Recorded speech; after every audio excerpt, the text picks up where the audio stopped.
welcome to episode number 20 of the Elisa Show. I'm your host, Elisa Jankowski, a certified plant-based nutritionist, happy soul who brings inspiring stories from all walks of life to you. I'm also the creator of the Elisa Show Instagram account, where I post delicious and nutritious plant-based recipes. If you haven't checked it out, please do so. That's at Elisa Show over on Instagram. And if you like what you hear, consider giving me a review on iTunes and check out my Patreon page to support my work. That means a lot to me, and I can't wait to dive into this week's episode.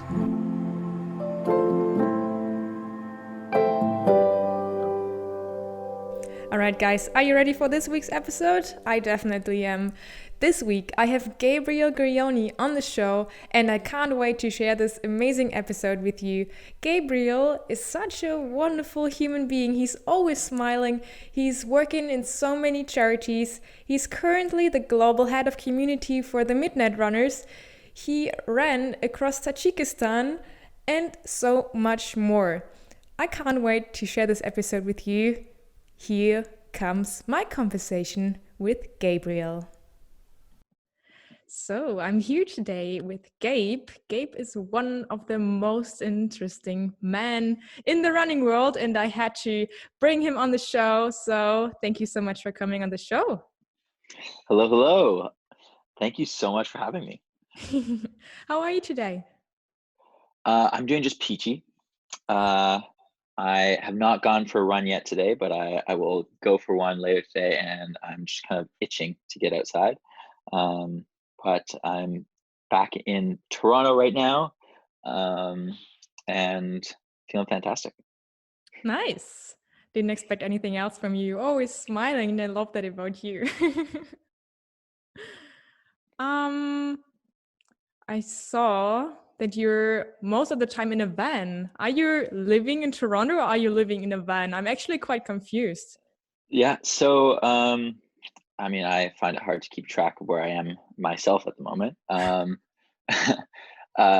So I guess over the last 4 months, I've been living out of a van, an old 95 Euro van with a pop-up, and we've been driving across Canada. My partner, myself, and a dog have been doing as much trail running, as much climbing, and as much exploring of Canada as possible. Just kind of trying to make the best of it. I took some time off of work, and was just decided to finally explore Canada. I've been living abroad for the last 5 years, and every time I'm abroad, people say, "Oh, you're Canadian, like the mountains, the like the hills of and the fjords and all this stuff."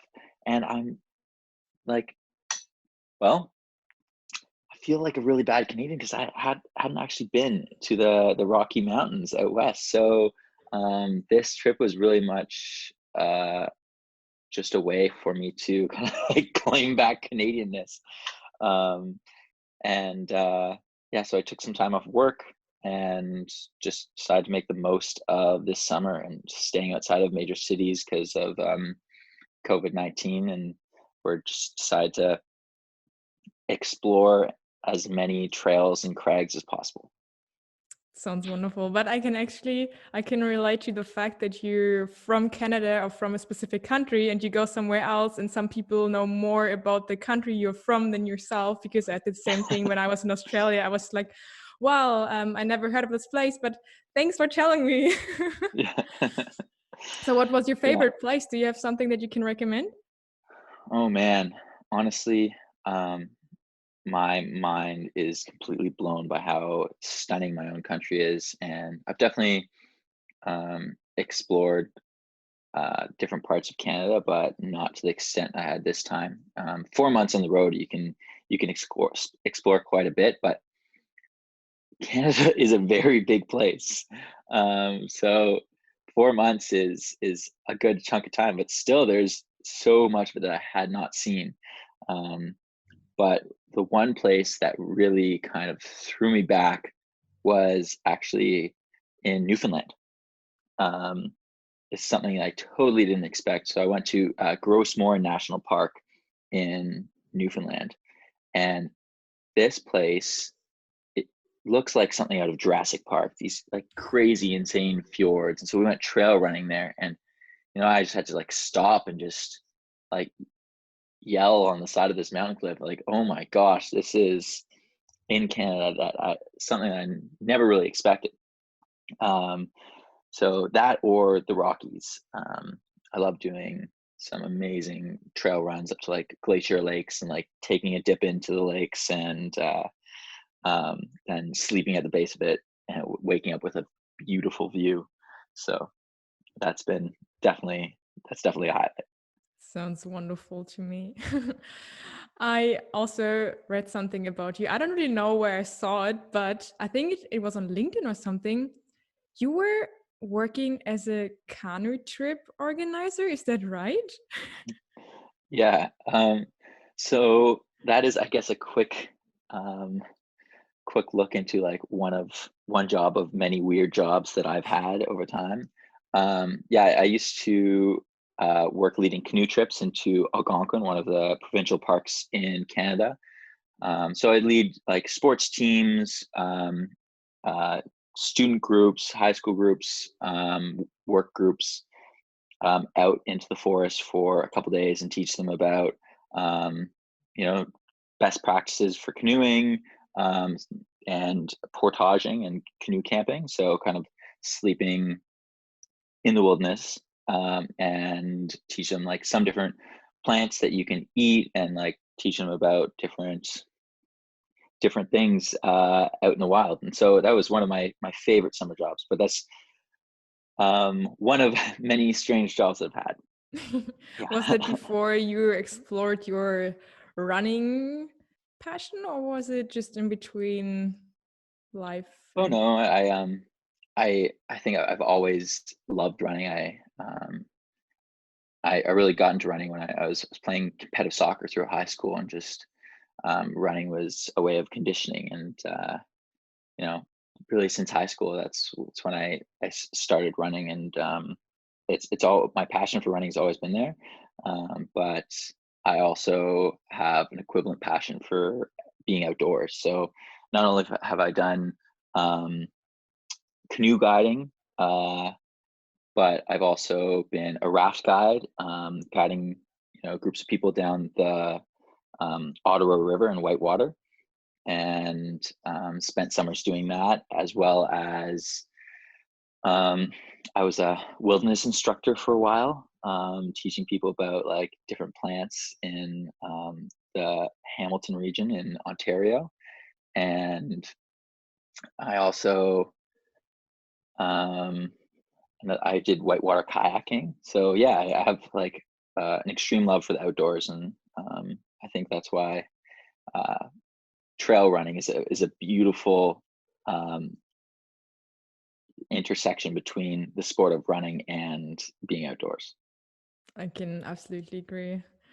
Yeah. Um, I'm actually wondering, I know that you're super fast because people are still talking about you here in Berlin, that you were the fastest guy in the group and something and all these things.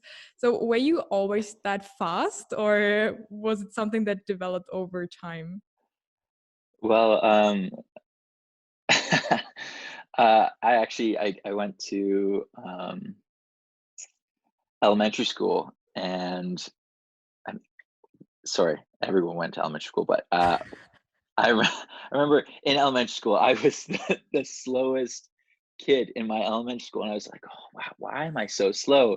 And then, growing up and in high school, I was the slowest kid on the soccer team, but I remember I could just run forever, and I just wouldn't stop. Um, and so I was never the fastest kid. So now that you say that, I'm like, "Oh, wow, thanks." Um, but yeah, and then in the end of high school, I started, after my soccer team folded, I decided to start running and taking it seriously. So started training with the track group, and I said, okay, well, I'm not too bad at this. Um, but in university, that's when I got into cross country, more competitive running, and that's where I really started like focusing on specific types of training that would like make me as fast as I could over the 10K distance. And yeah, then that's when I think I got some of my like best results in like my running career per se.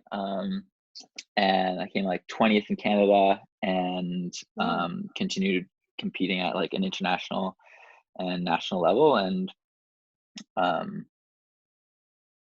yeah, so I've run the 10-kilometer distance. That's probably my favorite. And then during track season, I would do 3Ks and the occasional 1500 in there. But boy, oh boy, I don't think I can move my legs that fast. It's it's tough. The 1500 is a tough race. It's a really tough race. Yeah, but you developed over time. I checked your World Athletic profile and looked quite good. So good on you that you developed so good. And I mean, now you're doing like crazy things. I mean, you were running across what Tajikistan. You did Yep. the 100K UTCT, and now you're saying you were doing some trail running in Canada. So I think that you collected some kilometers, or do you call them kilometers or miles? What's for you? Kilometers. Also I was living in the States for a little bit. So yes, miles. Um, Yeah, so that's so interesting to see that you did that in school, and now you developed in a different direction, that you decide, okay, I noticed that I can run forever, so I use that and do some crazy explorations. yeah, my relationship with running has changed a lot over time. Um, so yeah, I think running has let me do a lot of very, very cool things in my life and let me meet some of the coolest people. And it definitely changed over time. And yeah, I guess it started out just a way as conditioning with soccer.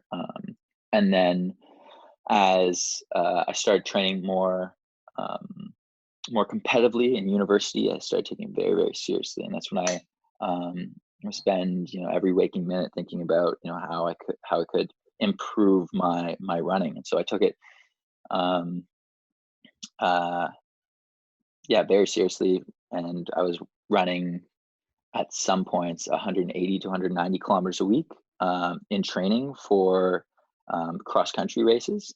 And yeah, it was something that very much like consumed my life, and I loved it. It's something that I could throw myself wholeheartedly into and really test my mental and and physical levels. Just like how hard could I push myself? How hard could I hurt? Where can I take this? And I think um, that's something that I really loved about running, is something that I could personally push myself with.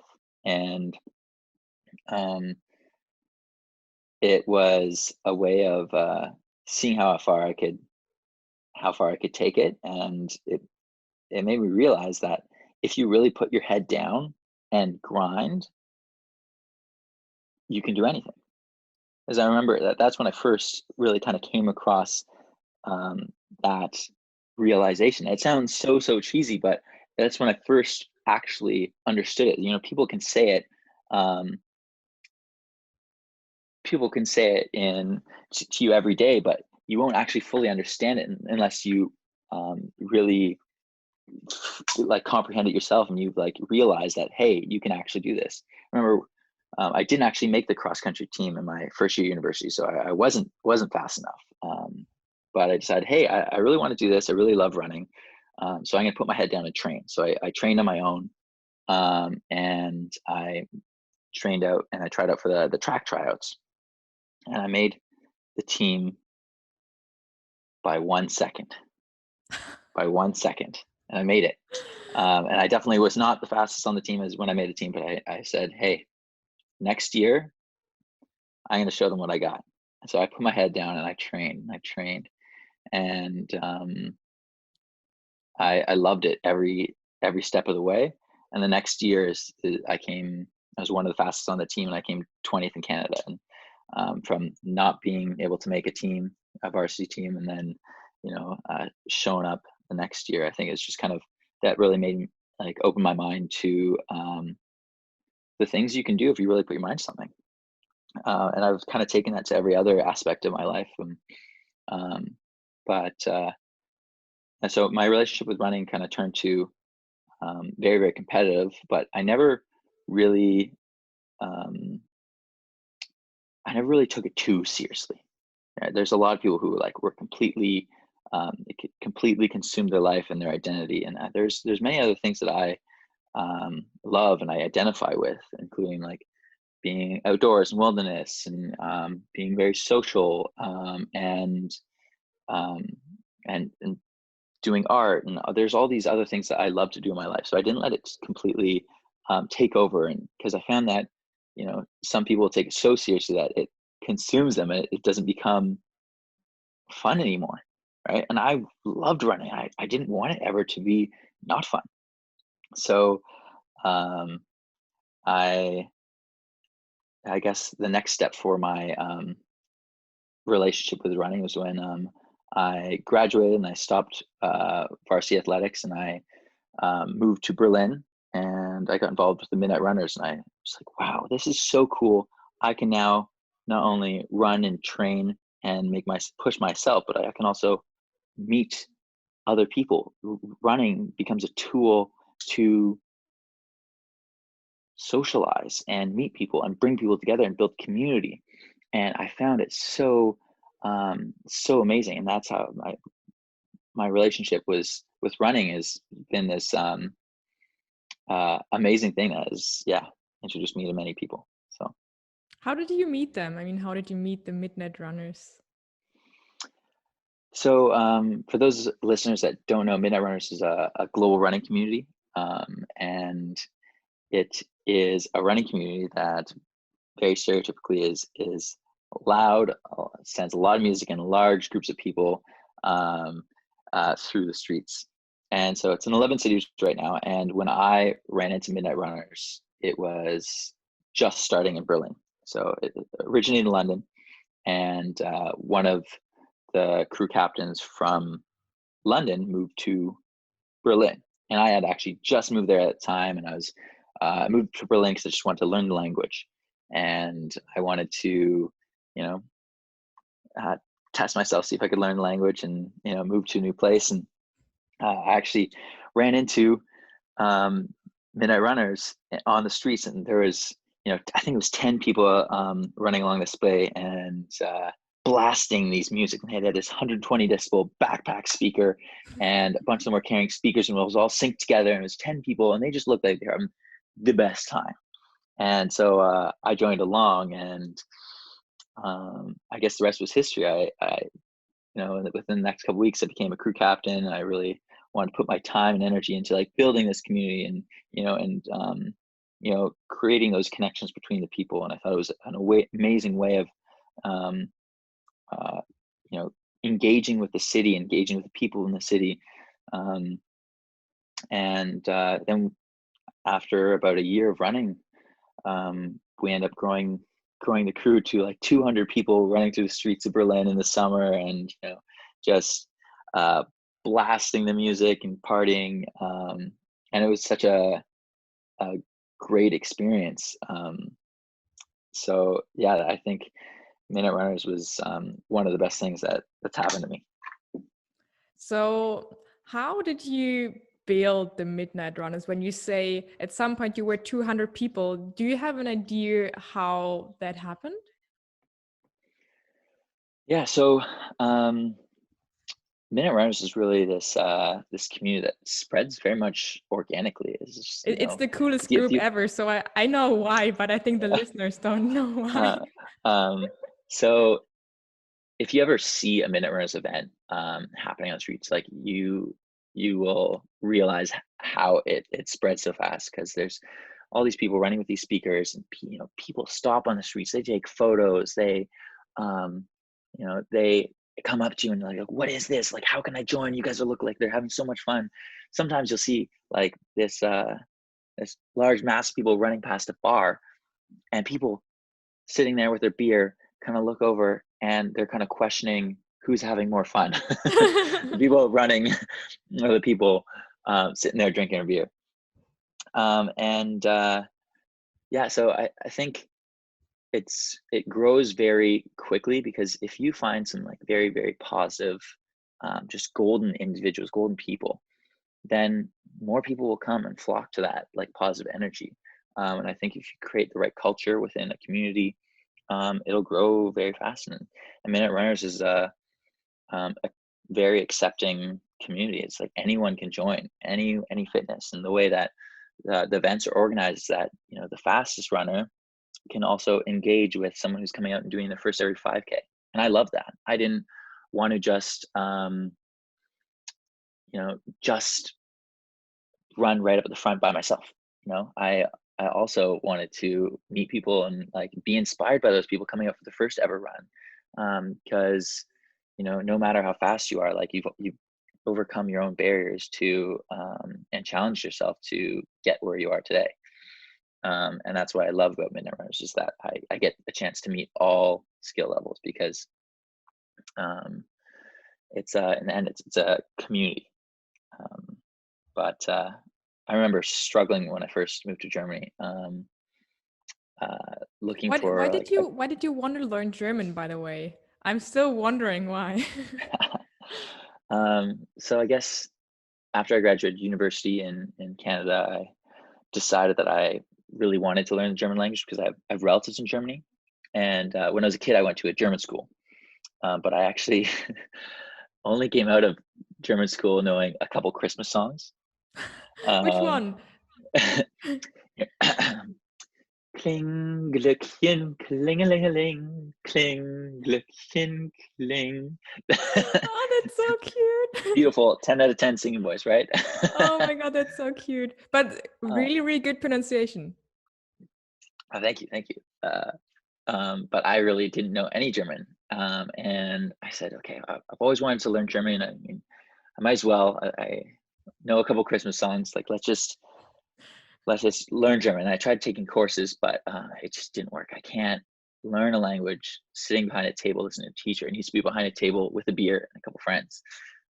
So I decided to just pick up. I had a job offer in Ontario, but I decided, it's like, no, like this is the time. So I picked up and just moved to Berlin, without a job, without an apartment, without any money, without the proper visa, which in hindsight was very, very, very naive. But hey, I took it as a challenge. I made it work. And 2 years later, I was working for a startup in Berlin and speaking semi-fluent German. Yeah. Well, congratulations for that. Thank you. So what's your favorite place to run in Berlin? Oh, geez. I would honestly say right along the Spree. Yeah. I think it's so gorgeous, and right downtown, and through the Berlin core. I think it's so nice. There, or probably near Kreuzberg, like through the streets in Kreuzberg. I think it's just fun, and there's a lot happening in the streets, and so you can go and kind of see life unravel in Berlin. So yeah, probably there. Yeah, nice. Okay, so you're now the global head of community, is that right?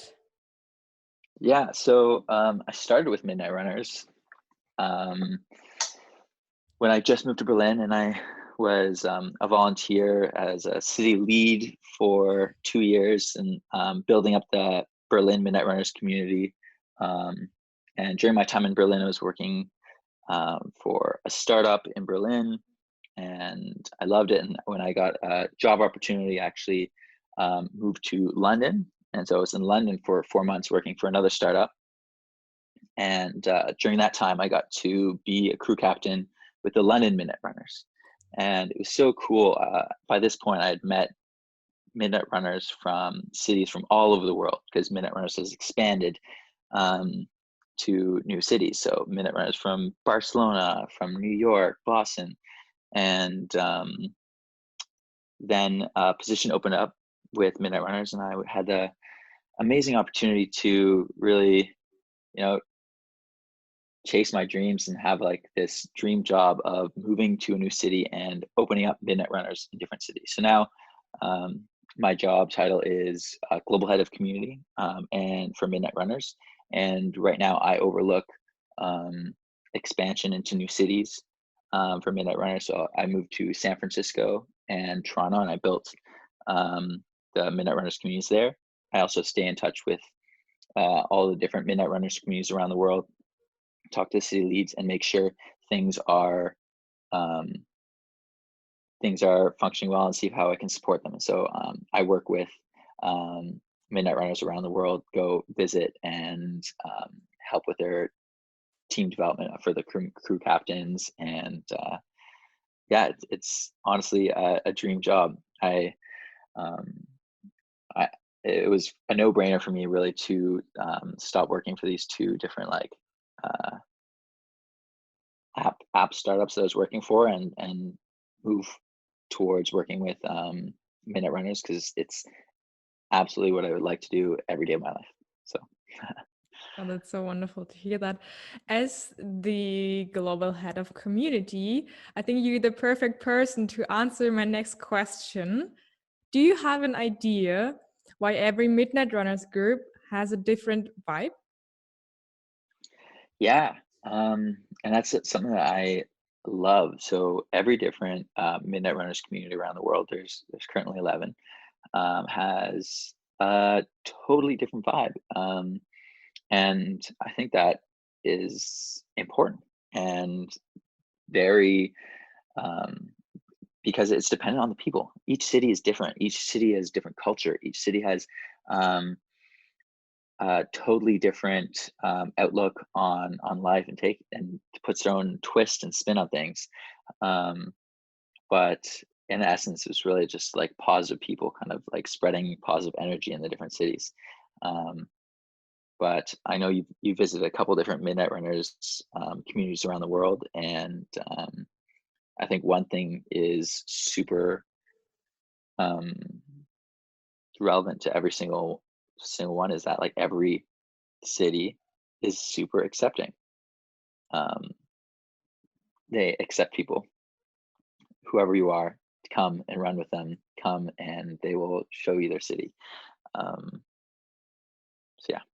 I think that's the magic about this group. I remember when I went to New York, I didn't know anyone, went to the first run, and I had like every day was scheduled with someone, and I saw everything I wanted to see, have great friends now, and it's just super, it's just so interesting that you know that it's just because of this running group, you now have friends all over the world, and it's just such a weird feeling when you think about it. I mean, you're just running, but you meet these wonderful people and they show you everything. They're so giving, and you're having the best time when you're there. uh, and that's what is so amazing about the running community in general. And just if you go to a race or another running group anywhere around the world, and people are just so welcoming, it's because I think it's has to do with running itself. It's like running itself is a very um, powerful thing, because it's something very democratic. It doesn't matter who you are. It doesn't matter like whether you're a lawyer or a janitor or whatever you do for your job. It's like all you have to do is put on a pair of running shoes and a pair of shorts, and that's it. You're just out there. You are you, just running. Um, and what's amazing about the running community is that it doesn't really matter how fast you are, and especially with midnight runners, it's like it doesn't matter how fast you are. It doesn't matter, how fast your marathon time is, how fast your 10K time is. It's like you're just out there having fun, and people accept you for who you are. And that's what really attracted me to midnight runners specifically, over any running group, is because the way that we organize events around the world is that those fast people at the front, if you're sprinting off running 330 kilometers, you have to stop after a kilometer and a half, two, and do some burpees, sit-ups, a weighting exercise of some something, until the rest of the group catches up, and then you do an exercise all together. And that really allows everyone to be part of the experience, and run as a group, run as a crew, run as a pack. And um, it's not split up into pace groups. You're not just talking to the same couple people running your exact pace for an hour. You're interacting with every single person that shows up, whether you're the fastest or the slowest person. Like, you are going to be part of the crew. I also know that almost every Midnight Runners group is participating in the Ragnar Race. Is it a race from the Midnight Runners, or what is it all about the Ragnar Race? So the Ragnar Race is just an amazing race that we were lucky to take part in. And so in, I guess, in 2000 and I forget when I did it. I did it originally in 2018, I think. I did my first Ragnar into Hamburg, and that was such a blast. But we got introduced to them in 2018 because they were at the time another partner of Reebok. So Reebok right now is the Midnight Runners global sponsor. Midnight Runners also has different like individual sponsors on local levels, but we reached out to them, and they were able to connect us with a discount for some spaces for the race. And so this is so cool. And Ragnar is actually now in most of the Midnight Runner cities around the world. And so it's a fun race to do. And I definitely encourage all of the captains and community members to do it from around the world, because it's such a great way to meet other people more thoroughly in the community and push yourselves and like work as a team, because you guys have been training all year. And the way that event is organized is that it's very team oriented. I love it. It's a relay, or? Yeah. Yeah. So it's a Ragnar is a relay where you drive from point A to point B, and some of them are over 200 miles, and you have to split it up over the course of an evening, or rather a night. So you start in the evening and then you run until the morning. And it's an overnight relay where it's with very little sleep, a lot of running, and a lot of team bonding. I actually remember a story. I think you were running. I wasn't there. I just know that someone told me the story. You were running. Alex was in the car, and you were on the meeting point before the car, or? Yeah. What Yeah. happened there? So Alex was one of the crew captains and city lead for Berlin Midnight Runners, and we had done it with a bunch of other Berlin Midnight Runners. And so I actually beat the car to the next checkpoint. And I would like to say that I was running faster than the car could physically move, but the running route took a bit of a shortcut, and the car had to drive around. But I remember sprinting, and I was dripping in sweat, and I think it was like a 5K segment, and I was just dripping in sweat, and I just thrown down my fastest 5K for, I think it was sometime in the middle of the night, and I show up and the car is not there, and I was supposed to hand off the baton to the next person, and the car isn't there, and all of a sudden, a couple minutes later, this car screeches up, Fede runs out of the van, and I give him the baton, he takes off. Yeah.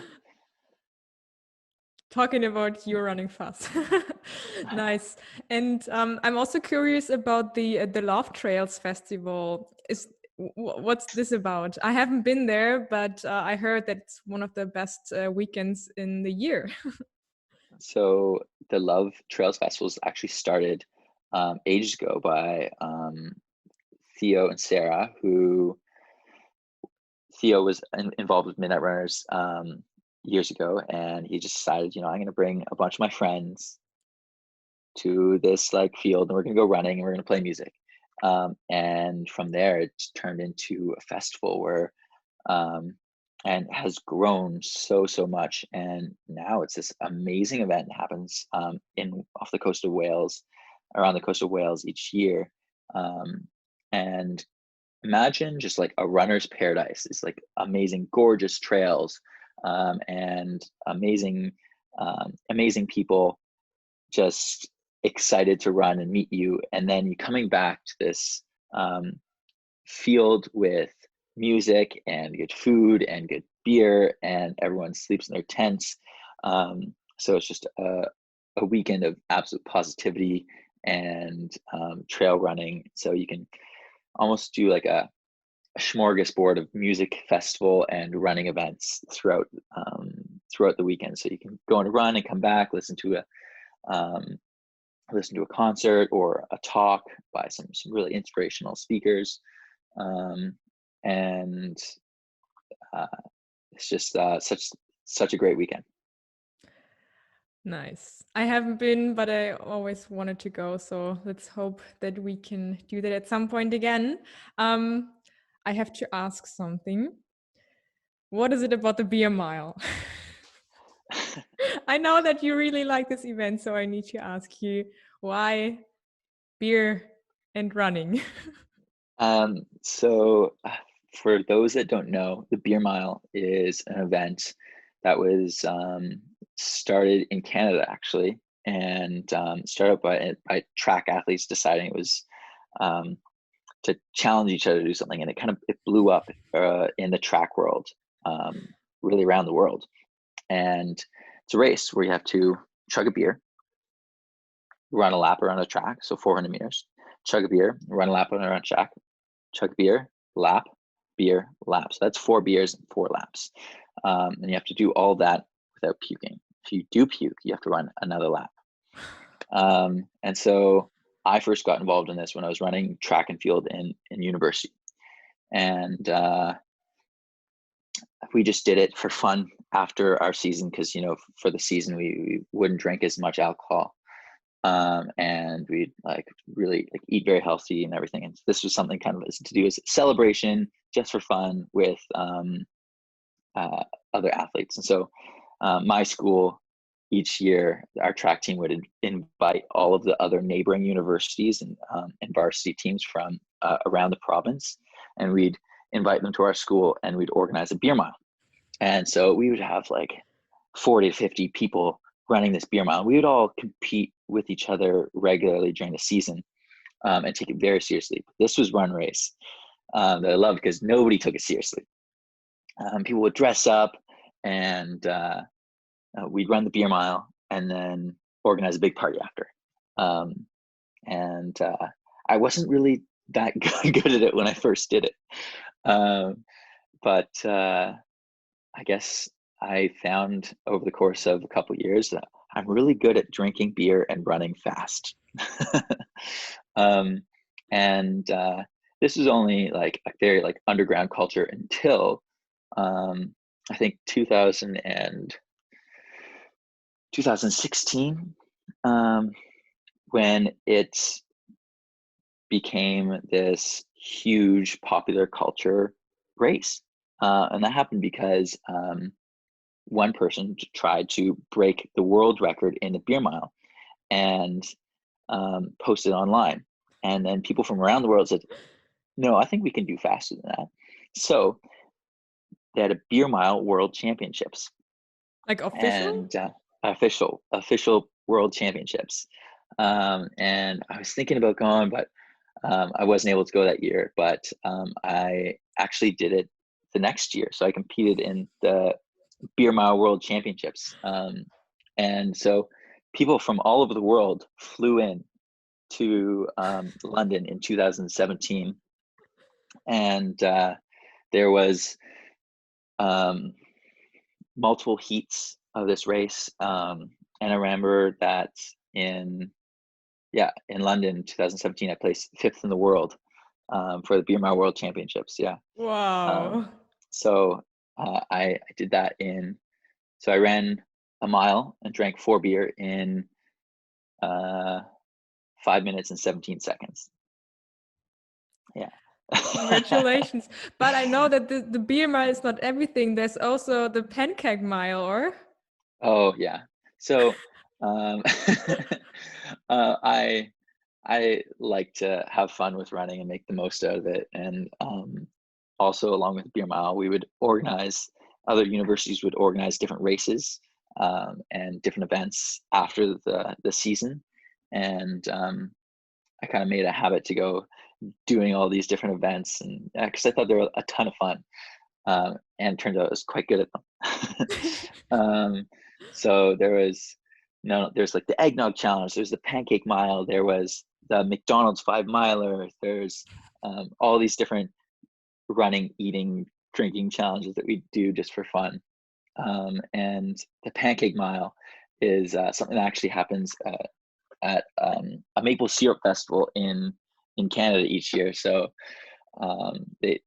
I went to this festival and I ran the Pancake Mile, and it's the same concept as a beer mile, but you have to eat a pancake and run 400 meters. So um, I remember coming back from doing that race, and it's like, Mom, guess what? I have a world record. She says, what is it now? I have the world record in a pancake mile. And all she did was put her hand over her face and just kind of shake her head. It's like, what? So it's all just kind of just for fun, and making running fun and lighthearted. And so yeah, there's that race. There's also each year Queen's University in Ontario would organize the McDonald's 5 miler, or Highway to McDonald's challenge, and it is a 4.5 kilometer run through streets, the streets of Kingston, Ontario, to a McDonald's, and it's a free-for-all race. So it's like you can take any route. So you can take back alleys, you can run through stores, you can, do whatever you want. Just, you have to run as fast as you can to the McDonald's. And upon arrival, there's a double Big Mac, extra large Coke, and extra large fry waiting for you. And you have to eat it as fast as you can and then run back. Oh God. And every time I say that, I'm like, that is so disgusting. But yeah, I won that one year. And it's just, those are funny challenges, and there's plenty of challenges like that around the world. And most famous one I would say is Marathon de Medoc, which is just kind of a wine marathon where there's wine every few kilometers. Yeah. That's so crazy. I mean, people get so creative when it comes to these things. Okay. I remember that I was texting with you, I think a year ago almost, and you were in South Africa this time. Is that right? Or almost? Yeah. Were you there already? I'm not sure. Yeah, around this time. How come that you participated in the Ultra Trail Cape Town? So it all started out with an email from my colleague, Jody. Jody is someone who I previously ran across Tajikistan with, so I did it with him that summer. And about a month after, he sends me an email. He says, "Hey, I signed you up for this race." He signed you up? Yeah, so he signed me up for the 100-kilometer trail run. I was like, oh my gosh, I've never done this before. I never really thought about doing an ultra before, but I said, you know what?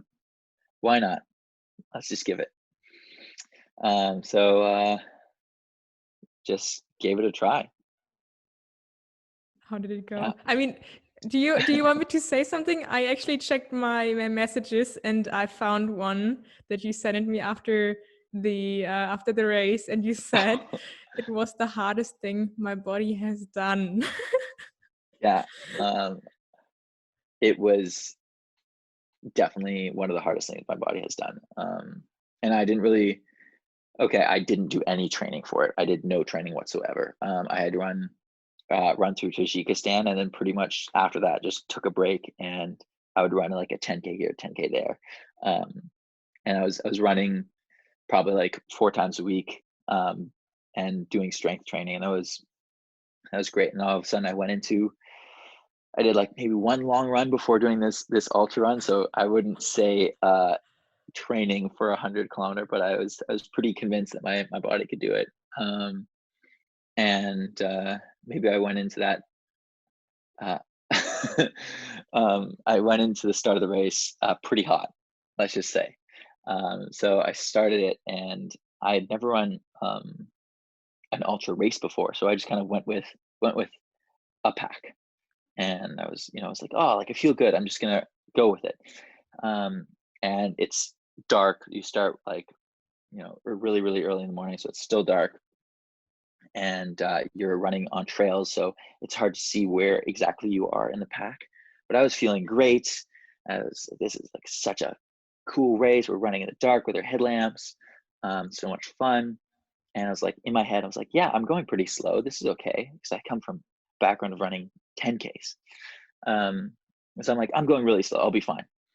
And I think come like 30K in, my friend is at one of the checkpoints. He's like, Gabe, what are you doing? I was like, what?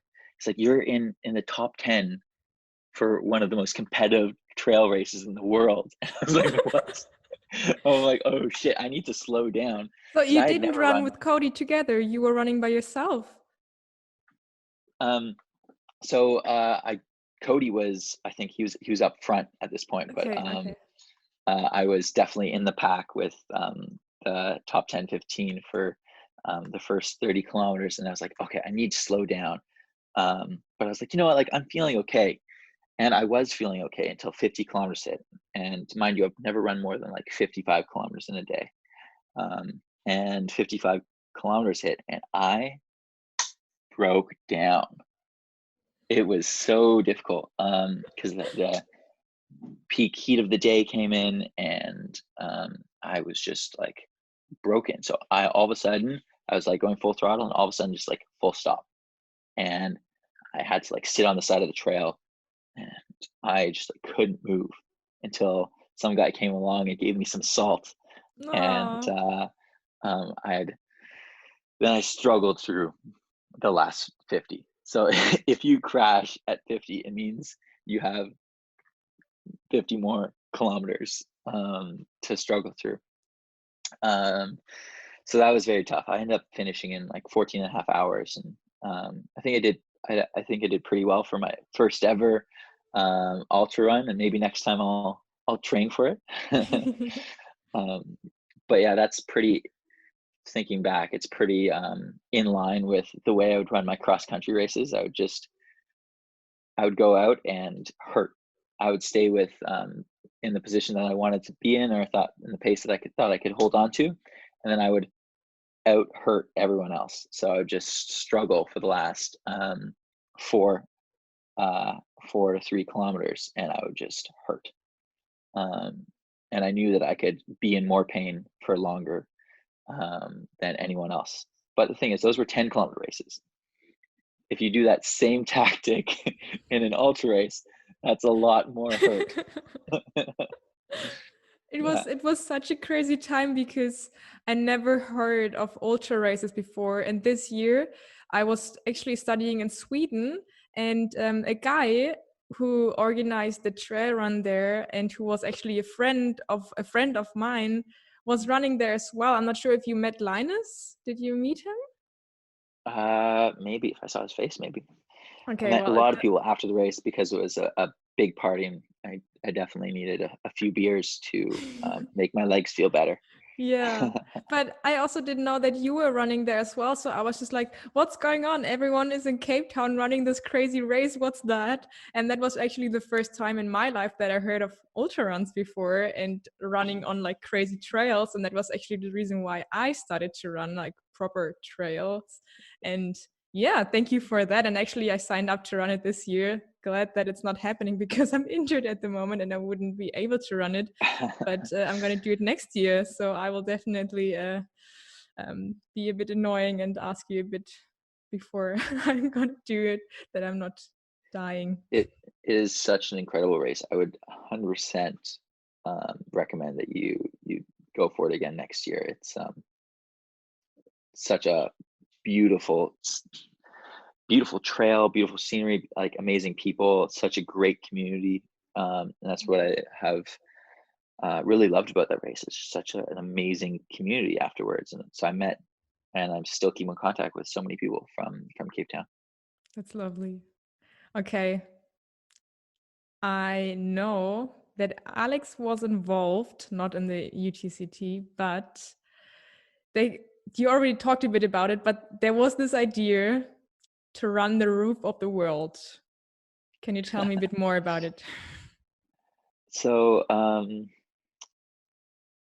the roof of the world, or sorry, running the roof is the name of a documentary that we recently released, and it's currently in the Banff Mountain Film Festival, the Kendall Mountain Film Festival, and a handful of different ones, and it's going on to be in the Banff World Tour. So it's super exciting. But this all started. A lot of people are seeing this like as an end product now, but this all started 3 years ago when I was actually still living in Berlin, and it started just a night out drinking with my friend Jody, and we decided to make a bet. And the bet was that I would have to spin around and point at a map, and that's where we would plan a race to run, or plan to run. And it wouldn't be a race at all. It was just a way of exploring whichever place we pointed at. So I spun around, and actually first I landed on the ocean, and then 2, I landed on Tajikistan. I was like, Tajikistan? And I was like, forgive my complete ignorance. I have no idea what Tajikistan is. So I said, like, let's follow through with this. But if we're going to run here, we got to do some research. So we did some research. We found a route, and it was almost became this obsessive project where we kind of like, oh, where can we run? Where can we stay? Where can we camp? Has anyone ever done it before? Nobody's ever done it before. It's a super remote area. So Tajikistan is just north of Afghanistan, between Uzbekistan and Kyrgyzstan and China. And we decided to run the Pamir mountain range, which goes from the border of Afghanistan to the border of Kyrgyzstan and China. And the Pamir mountain range is part of the ancient Silk Road. And so, it's filled with history, and people have been, coming through there forever as a trade route. But it's this particular area is very secluded, and there's very little amount of people living there. So there's only small villages scattered throughout it, and some places that are completely uninhabited because there's not enough water or resources there, because it's so high in altitude. So we were like, okay, doing a bit more research on this, and then I was like, I'll bring my phone along. I'll make a little video. And I was like, no, I'll bring my GoPro. And I said, no, we're gonna get my friend Alex to come on board. So Alex is an amazing photographer, and he's gonna come take photos. And then as a group, we met 2 other friends who are actually filmmakers, and they want to get into the world of adventure documentaries. And they said, like, we really want to come and make a documentary about this.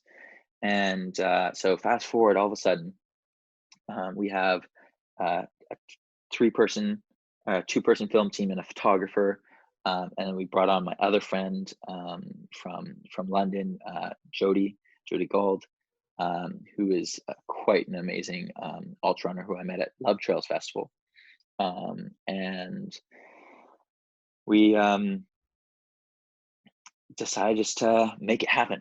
And we had a bunch of different sponsors on board, and we had 2 local guides, and they actually had never been to the area, but they had vehicles and could speak some of the different local languages, which was great. And we had the Tajiki tourist embassy on board with us, and so we did a lot of research into it. But fast forward till now, we have this award-winning documentary out, and I'm so happy the way that the videographers portrayed this adventure, because it was really it was something that we wanted to do just for the sake of adventure. We wanted to make this positive, inspirational documentary that was about getting out there and exploring a place, exploring a culture, exploring your personal boundaries, um, and uh, making the best of it. And this documentary really captures that, and like how much fun that we had. And it really didn't dive in so much into running, but more so of like the personalities of each person along there, because we really became this tight knit family as we ran and explored this area. And it wasn't about racing. It wasn't about doing a fastest known time. It wasn't about anything other than running and exploring a place. Yeah.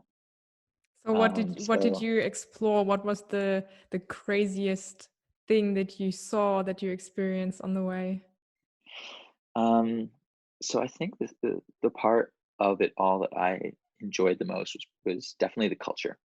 Um, the landscape was amazing, but um, meeting the people and experiencing the culture of the people that were living in these small, remote mountain villages was really, really cool. And I had done some research beforehand, and I tried to learn online some very, very basic Tajiki because they speak Tajiki in the region. But it blew my mind to realize when I was there that they spoke so many different languages, because there's so many um, different influences that have been in and out of the area. Um, so not only do they speak Tajiki, but they speak Pamiri, which is the local language in the Pamir mountain range specifically. And then they also speak Russian and many other smaller dialects. And in that region, there's even, there's still people speaking these ancient languages from cultures that have been in that area, and some of them are like only in small towns. For example, there's one town in Tajikistan that still speaks the language of Alexander the Great, and you Whoa. know it you know that is literally cultural remnants of um, the Silk Road, and of a power that used to be in there.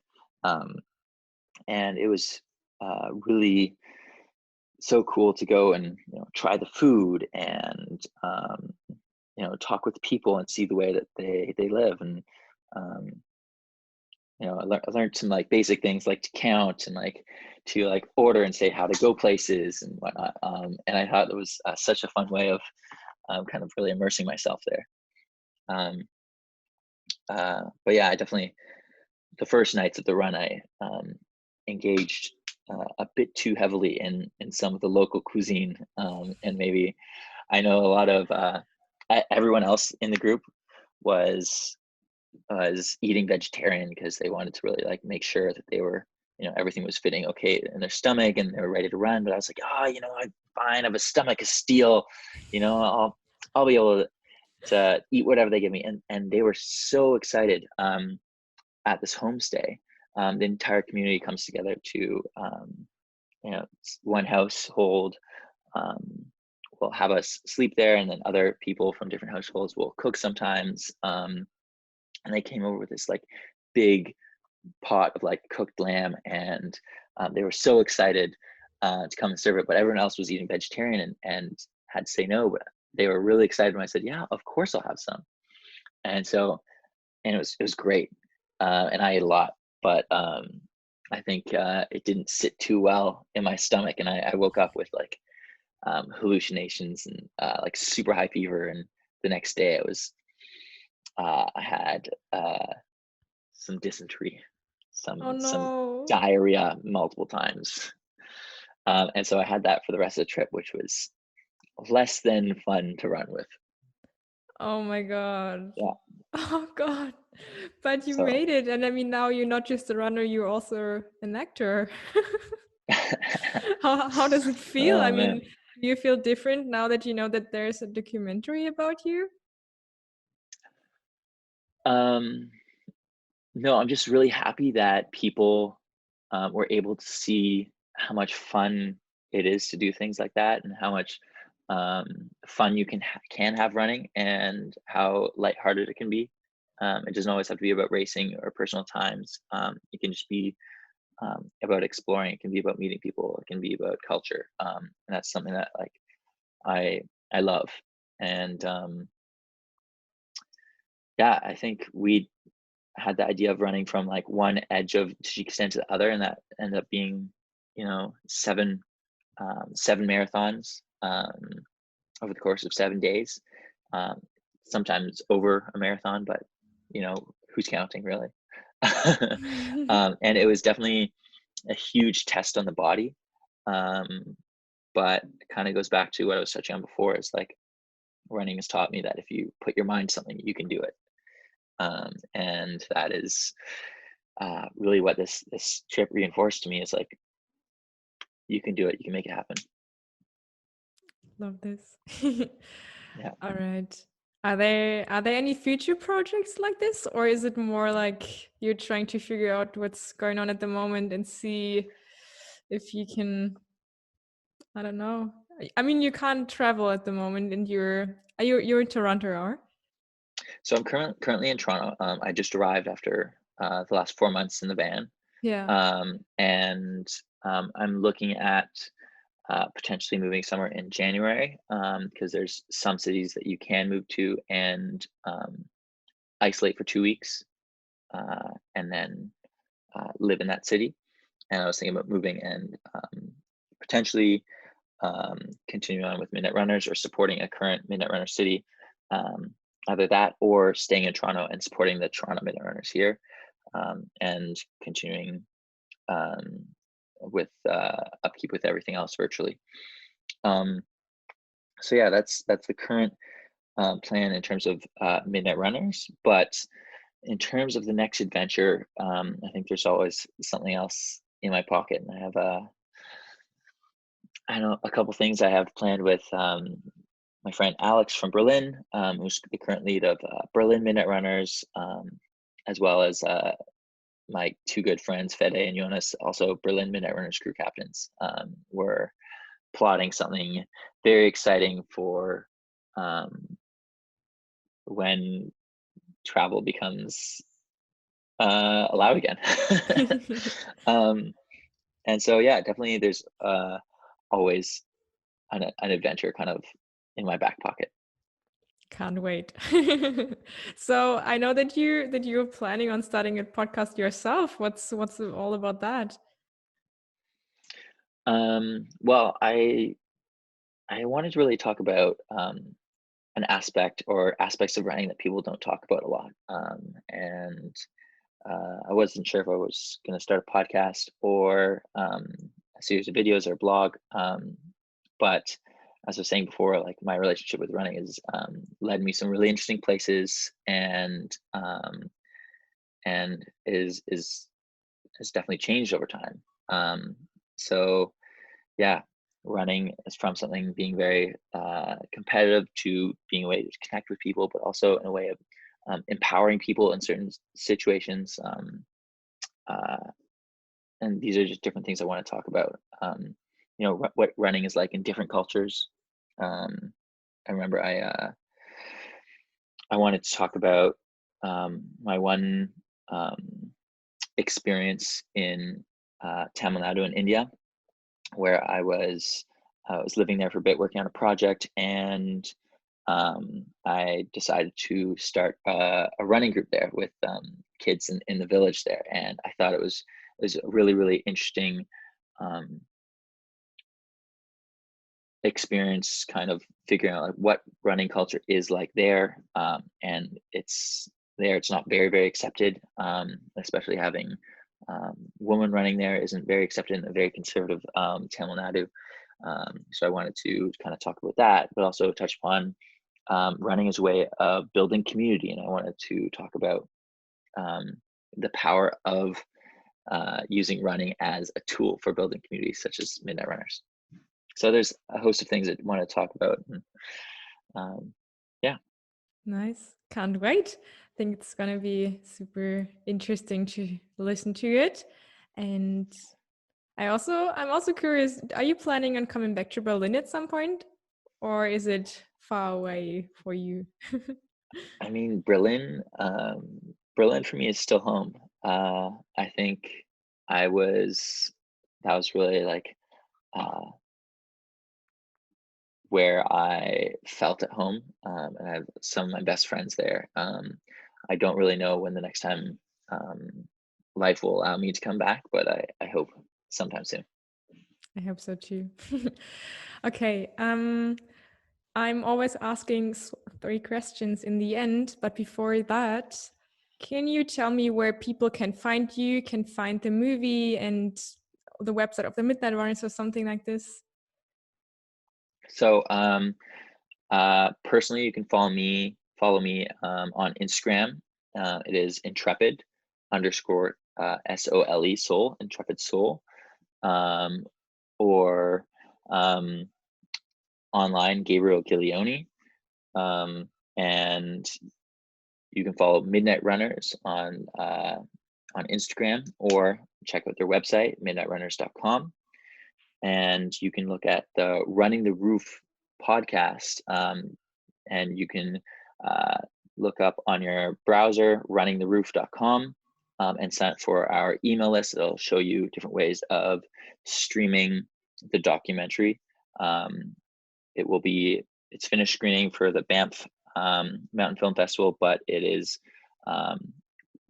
currently screening the Kendall Mountain Film Festival and several other film festivals virtually in the future. But the best way to find out where to watch it is either following Running the Roof on Instagram or Running the Roof website. Nice. Okay. Are you ready for the last 3 questions? Shoot. Okay, question number 1. A book that inspired you? A book that inspired me. A recent book that I read was called How to Change the World. Oh, I heard about it. And it was a really interesting book that talks about engaging social entrepreneurs. And social entrepreneurs are people that know niche problems in the world, that can solve small problems in order to make a larger impact around the world. And this book was about finding those social entrepreneurs and empowering them and connecting them with people to make a larger impact and slowly change the world. And I think that is super, super inspirational, and changes my perspective of how I think about building communities and interacting with others and making change in this world. Yeah, nice. Nice. I heard about it, but I think I have it on my book list, but I need to read it next year. All right. Question number 2. What excites you after waking up?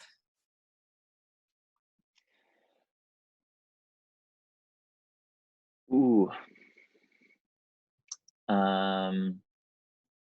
I would say seeing my friends, seeing my community, seeing my family, seeing people. I'm a people person. I don't need any alone time. I like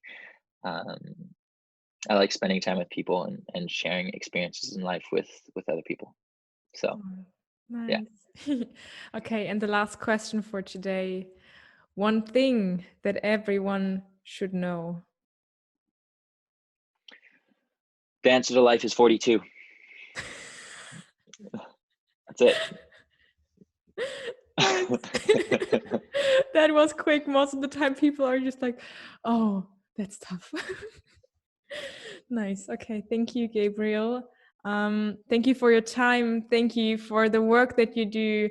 Thank you for your positivity. And I can't wait to see you again at some point. I'm wishing you all the best for all the future projects. I can't wait to see your documentary. And yeah, thank you for everything. No, thank you. Bye, everyone. Thanks for listening.